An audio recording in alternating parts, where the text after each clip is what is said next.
Okay, here we go. Oh, I'm just giddy with anticipation. The first Starship update in over 2 years. I just can't wait to tell them new stuff about it. Let's see now. Yes, we're gonna have the 6-engine Starship launch in March, and then we're gonna have the 9-engine Starship launch in April.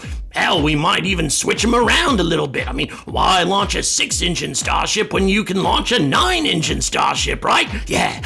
And then the mission to the moon. Yeah, that dear moon thing with that Japanese guy, who the hell he is. Anyway, when's that going to be ready? Well, let's see. How about next year? Yeah, well, wait a minute. It was for next year, wasn't it? Yeah, so we'll have it ready by then. Maybe even before next year. Oh, I can't wait to...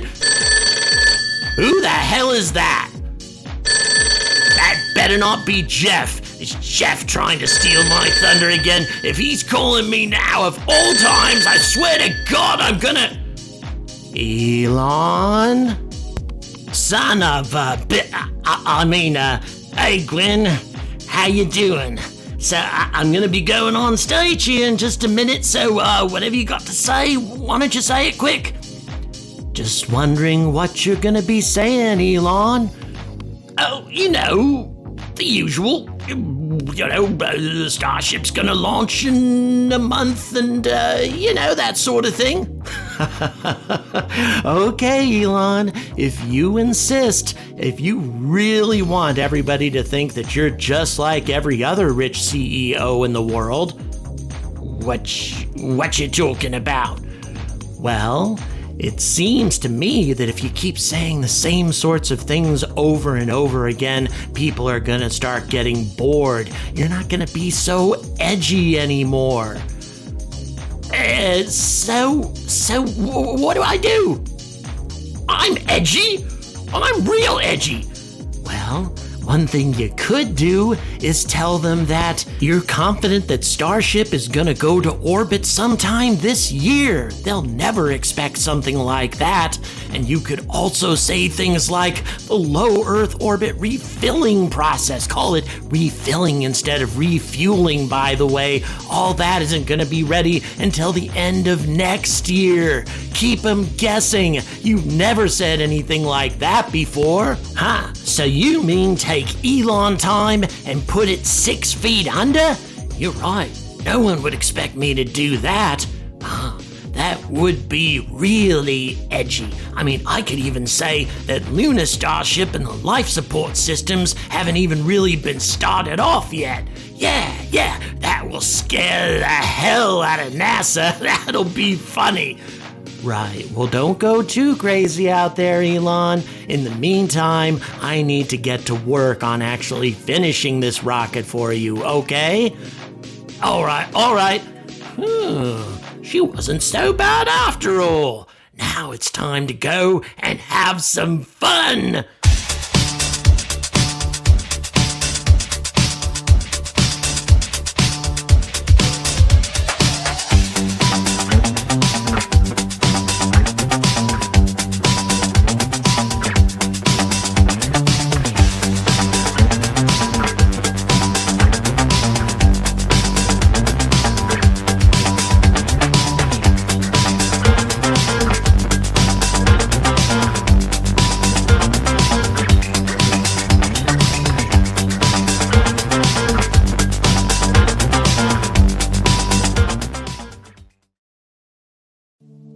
A few hours ago, when Elon said, "Let's make this real," I'm certain that he was simply referring to the process of making his dreams a reality, and really the dreams of so many of the rest of us at this point.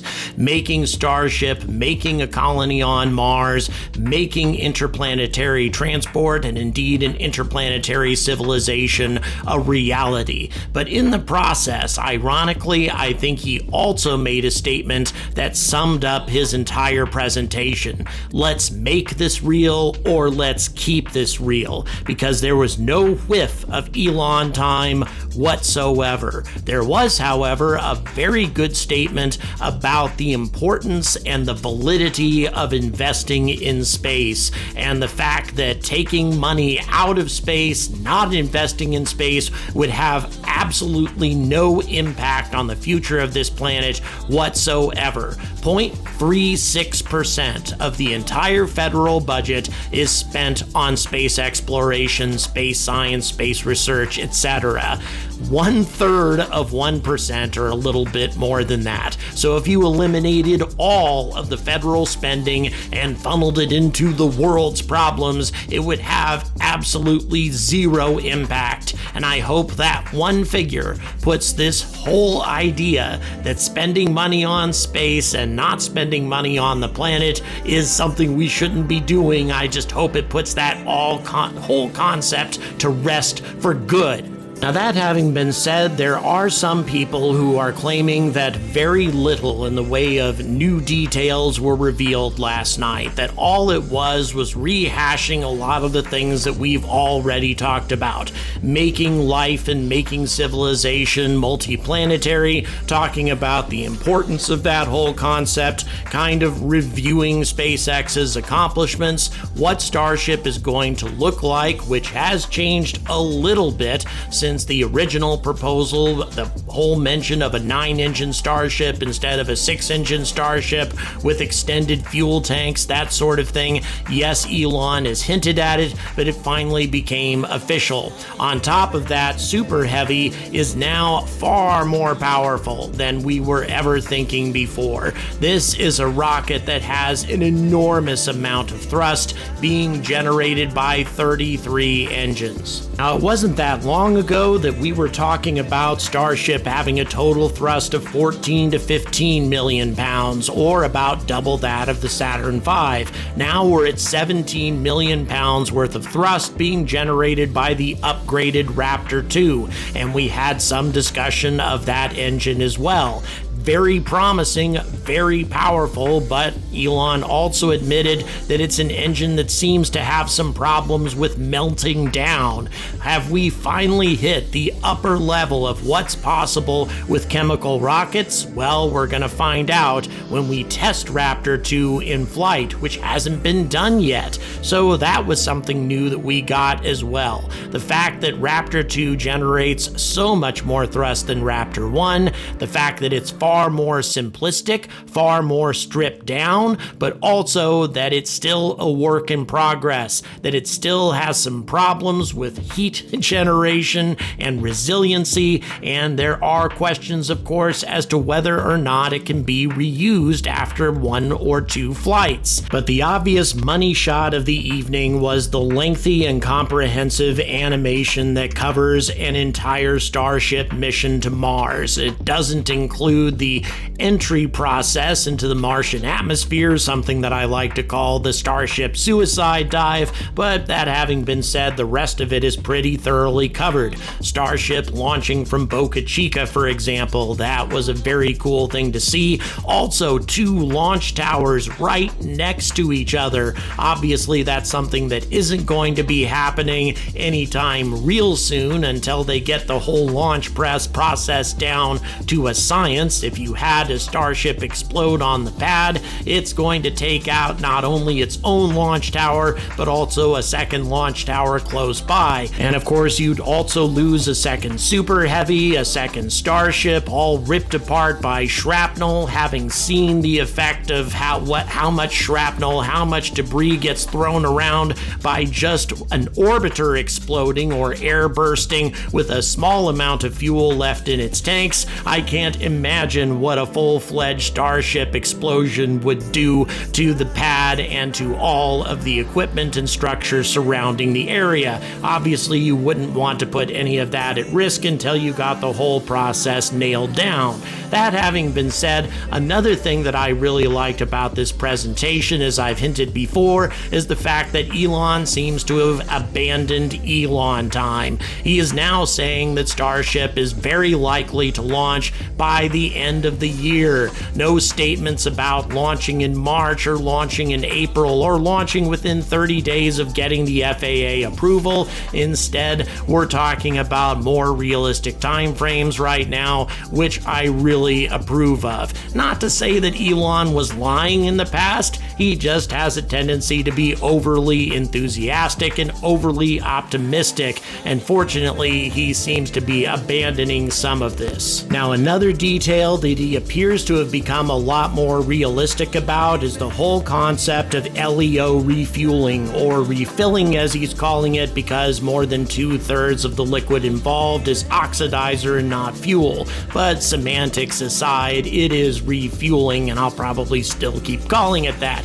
But as you can see, the entire configuration of the refueling process has changed, and probably for good reason. As I've mentioned a number of times, refueling in microgravity is going to be a very difficult thing indeed. Liquids do not behave the same in microgravity as they do on Earth. You have bubbles forming throughout the entire mixture, which can oftentimes clog pipes or fuel lines, that sort of thing, whereas if you had a lot of fuel lines, perhaps along the spine of the entire Starship and the refueling or tanker Starship, that might allow you to refuel a lot easier with a smaller chance of the whole process getting clogged up if you had many points of failure as opposed to just one or two. So when quizzed as to when Starship LEO refueling might be ready for operation, or at least the first demonstration might take place, Elon stated sometime by the end of next year, that he would be surprised if it didn't happen within a 2-year time frame.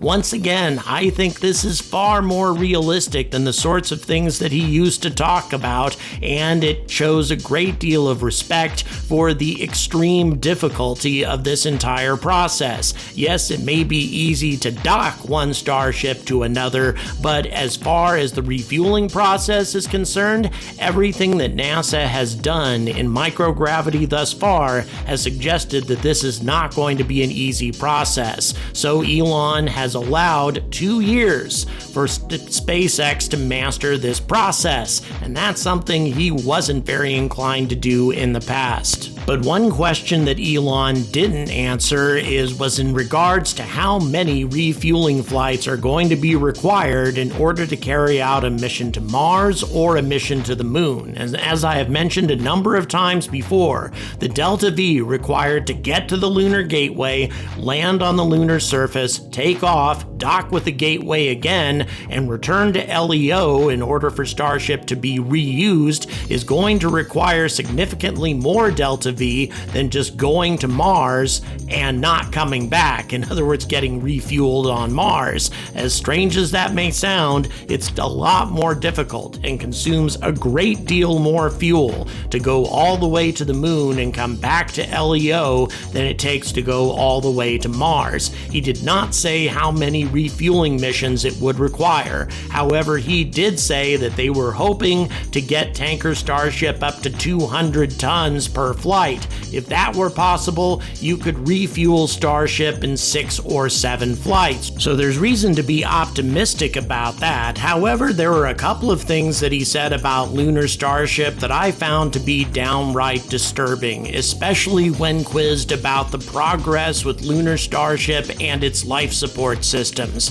From what he said, and once again, he may simply be hiding the progress that's been made so far because this is proprietary information, but from what we've been able to observe so far from the comments that he made, is SpaceX has not put a great deal of effort into their life support for lunar Starship yet. He talked about upgrading Crew Dragon, that could be done in a few weeks, which is simply impossible. That is probably the most unrealistic thing that he said. Trying to shift Crew Dragon's life support systems to a much larger fairing. Crew Dragon's life support support is not something that's going to be easily adapted to a completely different ship, especially a much larger one. And not only that, Crew Dragon can only sustain astronauts for a few days time frame, perhaps a week at the outside. And given that Artemis 3 has a mission parameter of putting astronauts on the surface of the moon for a week, and that's just on the surface of the moon,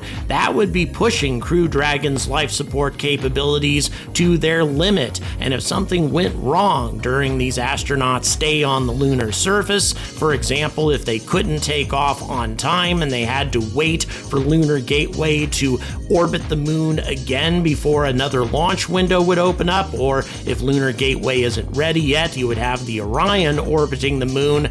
That could be fatal for the astronauts on board if you had a limited amount of life support remaining. So really, SpaceX has a great deal of work to do on their ECLSS for Starship before it's going to be human rated for a journey to the moon.